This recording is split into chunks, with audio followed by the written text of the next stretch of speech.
I know why you're actually here. You just want free money. Well, good thing is, I can give that to you. Use the promo code BROADS at SeatGeek's checkout, and you will get a free $20. Make sure you get yourself to a game now. The Nationals, after that unbelievable victory in Los Angeles, they go to St. Louis, and they take game 1 2-0.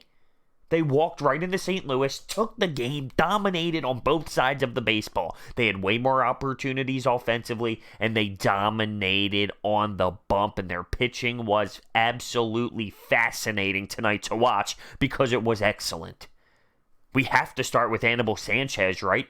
He goes into the 8th with a no-hitter. He was unreal, dialed in, and fantastic to watch. Everything was clicking. Location, A+. Off speed, A+. Fastball, A+. Pitching duels, to me, are special. And I thought Nikolas was good too. He only allowed 1 earned run. He allowed more opportunities for the Nationals offensively. But pitching duels, to me, are the greatest things in the world. That's what I appreciate in baseball. And then you add October, you add the cold weather, you add important moments where there's a lot of pressure on these guys to perform. I can't even put it into words how important that is for me as a baseball fan to watch. But Anibal Sanchez was great. And in that 8th inning, Edman had a beautiful stroke, and Zimmerman with an even better play at first base robbed him of a hit to keep the no-hit bid alive until Martinez pinch hits with 2 outs and hits a single up the middle. But I'll tell you what bothered me. I will. The Cardinals fans, they're clapping. They are clapping for Anibal Sanchez once he gets pulled from the game as he's walking to the dugout. This isn't the Philadelphia sports fan in me. This is a competitive nature in me.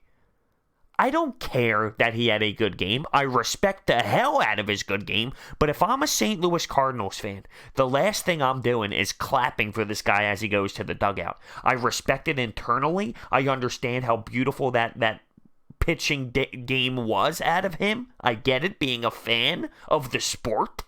But this is playoffs. This is to go to the World Series. I am not clapping for this guy. He'll either get boos or nothing.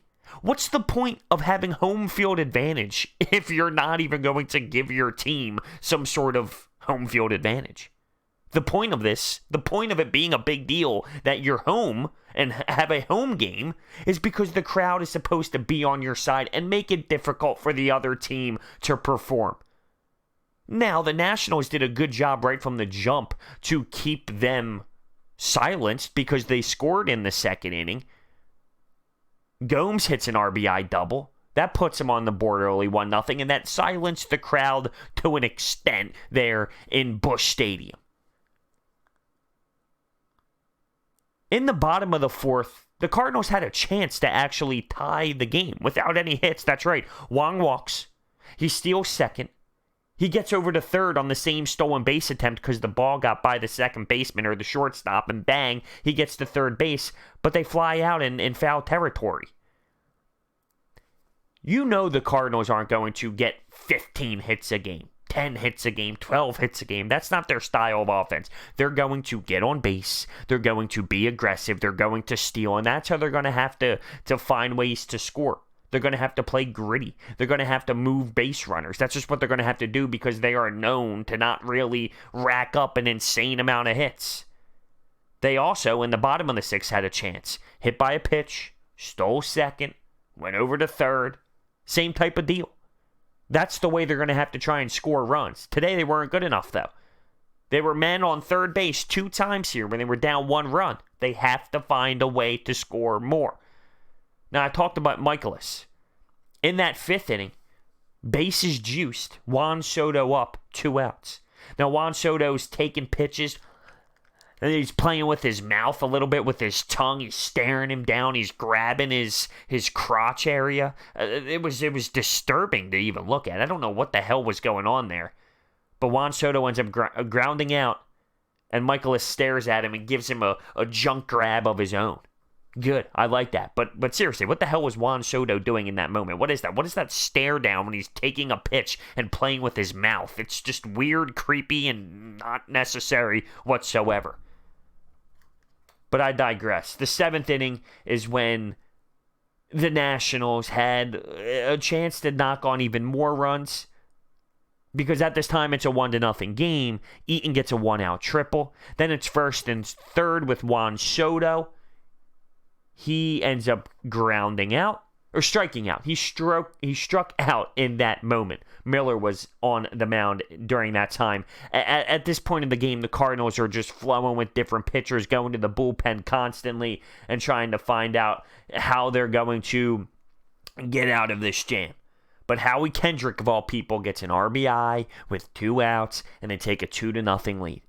They also had bases loaded after that, but they weren't able to execute. So the Nats had bases loaded 2 times in this game, and in those moments, they were not able to get more runs across the board. Doolittle shut the door for a 4-out save, and the Nationals win the game. Like I said, zero energy in the ballpark all night long because the Nationals took the lead early, and realistically, if you think about it, there wasn't much to root for from the Cardinals' perspective, but you got to find a way. You need to create some buzz in that building because that's the point of home field advantage. You can't just sit there with your arms crossed and be all disappointed that they're not finding ways to get hits. When you do get a man on 4th from a walk, get pumped up, get going, get loud. When there's a man on 3rd, when it's the 6th inning, you get hit by a pitch, give me something, get going, find a way to create energy because you need to. Your team needs you to help them rally. See, this is the thing. If you're a Cardinals fan, this was the game that you expected a chance to win. Anibal Sanchez is not Max Scherzer. Even though Max Scherzer hasn't been the Max Scherzer that we remember, he's been a little bit of a down. He's been on a little bit of a downside, if you will, ever since that injury this year. But that doesn't mean he can't just wake up and be a beast that he is the next game. But he's not Max Scherzer, Anibal Sanchez. He's not Strasburg. This was a game, if you look at it from a Cardinals perspective and say, yeah, this one hurts. Because there was someone on the mound that was very doable. You got to give credit where credit's due, but this isn't something that Anibal Sanchez does consistently. There's more threats that the Nationals have. I want to see how this bullpen plays out for the Nationals. Today, Doolittle did enough, and they didn't have to use a lot of the bullpen, but they got to use. They used Max Scherzer in the bullpen in the last series at one point. You have Patrick Corbin. It's weird because they have a horrendous bullpen. But now it's a 7-game series. It's completely different than the 5-game series. It's long. It's a grind. And it's going to be interesting to see how this Nationals organization use that bullpen and rely on it, or rely on the starting pitchers and how they're going to rotate everyone. It's going to be something interesting. But if you are looking at the Cardinals, you're going to have to find a way to create more offense. Because statistically, you understand, when you look at the teams left in the playoffs, they're not going to crush and murder the ball. And if it's down 6, just say the Cardinals are down 6, right? The Cardinals aren't this team where you sit back and say, there's plenty of innings left, because just like that, they can find a way to score 8.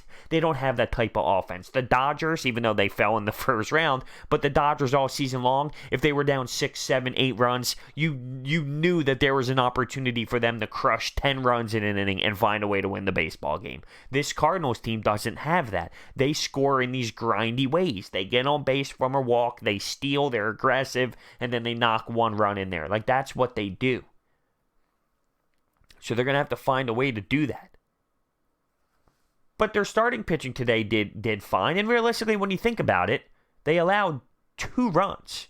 The pitching staff as a whole allowed 2 runs. You look at the offense today and say you got to find a way. Like I said, Sanchez was on top of his game. This was one of the best games I've seen him pitch. But this is the playoffs. You got to find a way. You got to be better. You got to create offense.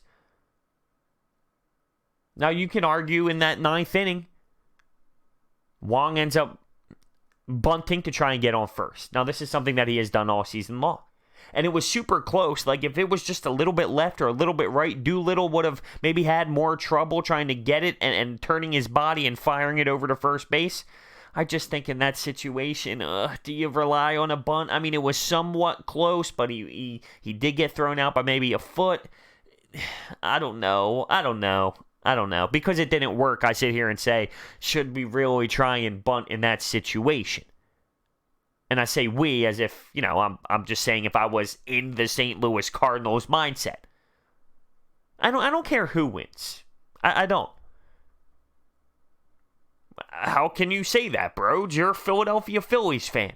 Don't you hate the Nationals? Of course I don't like the Nationals. But my life doesn't change.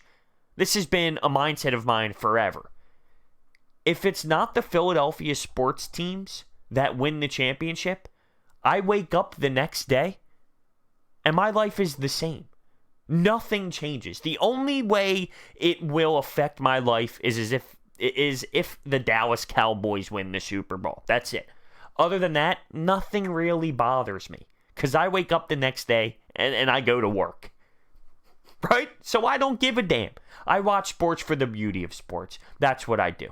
So, with that being said, let me know your thoughts down below on the first game of the NLDS. It's a little bit different than the ALDS and how that's going to play out. Those two were on a course all season long to battle it out in the ALDS, and they're two powerhouse squads that everyone is talking about. Whoever wins this is going to win the World Series automatically. So, the two different series is interesting to watch in its own unique way.